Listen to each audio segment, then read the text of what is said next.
السلام علیکم میرے پیارے بہنوں بھائیوں دوستوں، آج میں آپ کو بہترین وظیفہ بتانے جا رہا ہوں۔ حمل کے دوران یہ وظیفہ آپ نے کرنا ہے، انشاءاللہ آپ کے ہاں بیٹا پیدا ہوگا۔ جن دوستوں نے میرے چینل کو سبسکرائب نہیں کیا وہ چینل کو سبسکرائب کر دیں تاکہ ہر نئی آنے والی ویڈیو وظیفے کے متعلق آپ تک پہنچ سکے۔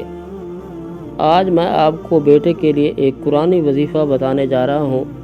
ایک قرآن مجید کی آپ نے ایک سورت پڑھنی ہے روزانہ، اور انشاءاللہ آپ کے ہاں بیٹا پیدا ہوگا۔ ایک چاند جیسا بیٹا پیدا ہونے کی دعا ہے، انشاءاللہ بیٹا ہی پیدا ہوگا اور بہت ہی خوبصورت ہوگا۔ یہ آپ نے عمل کرنا ہے جو میں آج آپ کو بتانے جا رہا ہوں، اور انشاءاللہ قرآن پاک کی روزانہ تلاوت کرنے سے فائدہ ہوگا۔ یہ ایک بہت ہی مجرب اور پاورفل وظیفہ ہے قرآن مجید کی صورت کا۔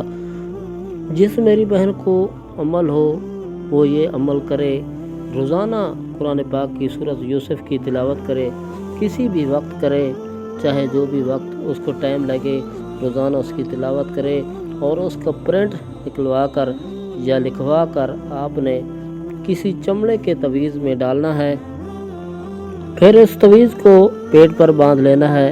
انشاءاللہ اللہ تعالیٰ کے فضل و کرم سے اس کا بیٹا پیدا ہوگا۔ السلام علیکم ورحمۃ اللہ وبرکاتہ۔